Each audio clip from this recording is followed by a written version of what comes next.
السلام علیکم ورحمۃ اللہ وبرکاتہ۔ الحمدللہ رب العالمین، السلام علیکم وصلی اللہ وسلم وبارک علی نبینا محمد۔ برادران اسلام، دینی اور ملی بھائیوں، احباب اور بزرگوں،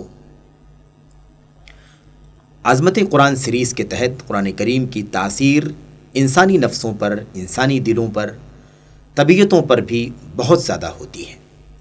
اس حوالے سے ایک اور مثال نبی کریم صلی اللہ علیہ وسلم کی سیرت اور آپ کی زندگی سے ہمارے سامنے آتی ہے، اور ہم محسوس کریں کہ کس طرح سے نبی کریم صلی اللہ علیہ وسلم اللہ کے کلام سے متاثر ہوتے تھے۔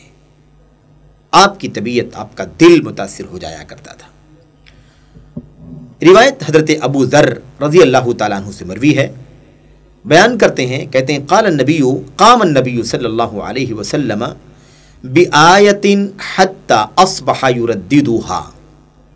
کہتے ہیں نبی کریم صلی اللہ علیہ وسلم کھڑے ہوئے، یعنی نماز کے اندر کھڑے ہوئے، اور ایک آیت کریمہ کی تلاوت بار بار دہرا کر کرتے رہے۔ حتی اصبح یرددها، ایک آیت لے کر کے آپ کھڑے ہوئے، یعنی کیا مطلب؟ قیام اللیل میں آپ نے ایک آیت شروع کی اور آپ اس کو بار بار دہراتے رہے۔ وہ آیت کریمہ یہ ہے، اللہ تعالیٰ فرماتا ہے ان تعذبهم فإنهم عبادك وإن تغفر لهم فإنك أنت العزیز الحکیم۔ عیسیٰ علیہ السلام کے واقعے میں ہے یہ بات۔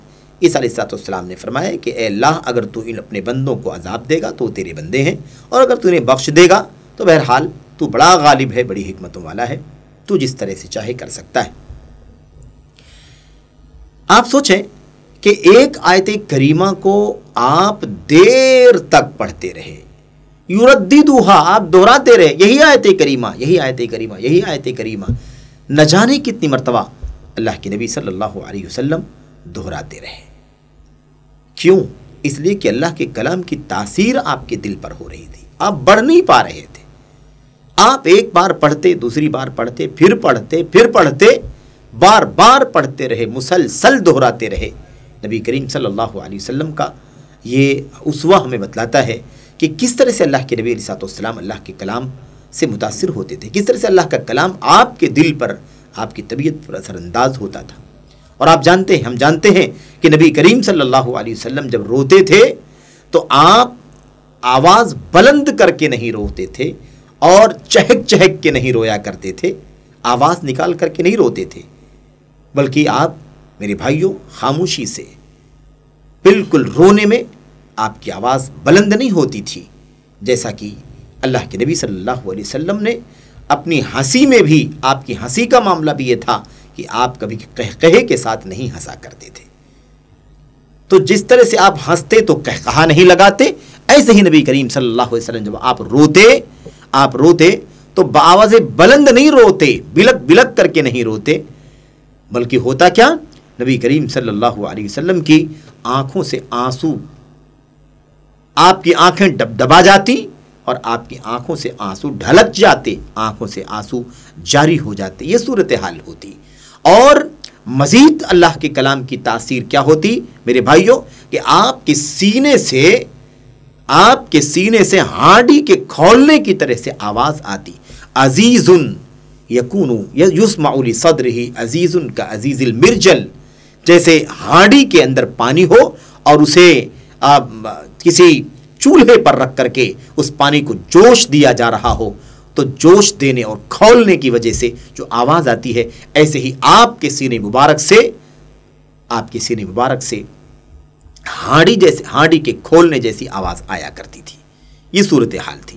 اچھا، آپ صلی اللہ علیہ وسلم کی جہاں تک رونے کی بات ہے تو آپ کے رونے کی جگہیں کئی جگہوں پر نبی کریم صلی اللہ علیہ وسلم سے رونا ثابت ہے، لیکن آپ کے رونے کا انداز یہی ہوا کرتا تھا کہ آپ کے سینے سے ہانڈی کھولنے کی آواز آتی تھی، اور آپ صلی اللہ علیہ وسلم کی آنکھوں میں آنسو بھر جاتے تھے، اور آنسو جاری ہو جاتے تھے، ڈھلک جاتے تھے۔ کبھی نبی کریم صلی اللہ علیہ وسلم کا رونا کسی مردے پر، کسی میت پر رحمت شفقت کی بنیاد پر ہوتا تھا۔ آپ کسی میت کے جنازے میں شریک ہوتے تو آپ کو اس پر ترس آتی، آپ کو اس پر رحم آتا، تو اللہ کے نبی صلی اللہ علیہ وسلم رحمت و شفقت کی وجہ سے رو پڑتے ہیں۔ اور کبھی نبی کریم صلی اللہ علیہ وسلم اپنی امت کے بارے میں ڈر کے اپنی امت پر خوف محسوس کر کے، آپ اپنی امت پر شفقت کرتے ہوئے روتے تھے، جیسے کہ ہم نے اس سے پہلے کی روایتوں میں پڑھا ہے کہ آپ علیہ الصلوۃ والسلام رات کے وقت کہتے تھے اللہم امتی امتی وبکا، یہ کہہ کر کے آپ روتے تھے، اے اللہ میری امت کا کیا ہوگا۔ آپ صلی اللہ علیہ وسلم اپنی امت پر اور اپنی امت کے نجات کے سلسلے میں ڈرتے تھے، شفقت کرتے تھے، اس لیے آپ روتے تھے۔ اور کبھی کبھی نبی کریم صلی اللہ علیہ وسلم اللہ کے ڈر سے، اللہ کی خشیت سے روتے تھے، اور کبھی نبی کریم صلی اللہ علیہ وسلم قرآن کریم کو سن کر کے روتے تھے، جیسا کہ اس سلسلے کی کئی ایک حدیثیں اس سے پہلے ہمارے سامنے گزر چکی ہیں۔ تو بہرحال یہ قرآن کریم جو آپ سننے کے وقت روتے تھے، یہ دراصل ایک اشتیاق کا اور محبت کا رونا ہوتا تھا، اللہ تبارک و تعالیٰ کی عظمت و جلال کی وجہ سے، اللہ تبارک و تعالیٰ کے کلام کی عظمت و جلال کا احساس کر کے نبی کریم صلی اللہ علیہ وسلم رویا کرتے تھے۔ تو اس طرح سے اللہ کے نبی علیہ الصلوۃ والسلام کی سیرت میں اس کی بہت ساری مثالیں موجود ہیں۔ خلاصہ کلام یہ ہے کہ اللہ کا کلام اس قدر آپ کے دل پر اثر انداز ہوتا تھا کہ آپ ایک آیت کریمہ کو بار بار دہرایا کرتے تھے، بار بار دہرایا کرتے تھے، اور آپ روتے تھے۔ میرے بھائیوں، اللہ سے دعا کرتے ہیں کہ اللہ تبارک و تعالی ہمیں قرآن کی عظمت کو سمجھنے کی توفیق عطا فرمائے، دلوں پر، نفسوں پر، طبیعتوں پر اس قرآن کریم کی تاثیر کو اور اس کی مثالوں کو جو ہم نے سنت کی روشنی میں پڑھا ہے، صحیح حدیث کی روشنی میں اسے محسوس کرنے کی توفیق عطا فرمائے۔ یہ بات جو آپ کے سامنے پیش کی گئی ہے، یہ حدیث بھی میرے بھائیوں صحیح حدیث ہے، نسائی کے اندر موجود ہے، اور علامہ البانی رحمۃ اللہ علیہ نے اور دیگر محققین نے اس حدیث کو حسن قرار دیا ہے۔ بہرحال خلاصہ کلام یہ ہے کہ اس معنی کی اگر اور بھی روایتیں جمع کی جائیں میرے بھائیوں، جہاں جہاں نبی کریم صلی اللہ علیہ وسلم روئے ہیں، جہاں آپ نے اپنے اشک بہائے ہیں، تو صحیح روایتیں جو اس حوالے سے ملیں گی وہ تقریباً 16 جگہیں ہیں، یعنی 16 مواقع ہیں جہاں نبی کریم صلی اللہ علیہ وسلم روئے ہیں۔ بہرحال تو اللہ سے دعا کرتے ہیں کہ اللہ تعالی ہم سب کو قرآن کریم سے اثر لینے کی توفیق عطا فرمائے اور اس لائق بننے کی اللہ تعالی ہمیں توفیق بخشے، آمین رب العالمین۔ وصلی اللہ وسلم وبارک علی نبینا محمد، والسلام علیکم ورحمۃ اللہ وبرکاتہ۔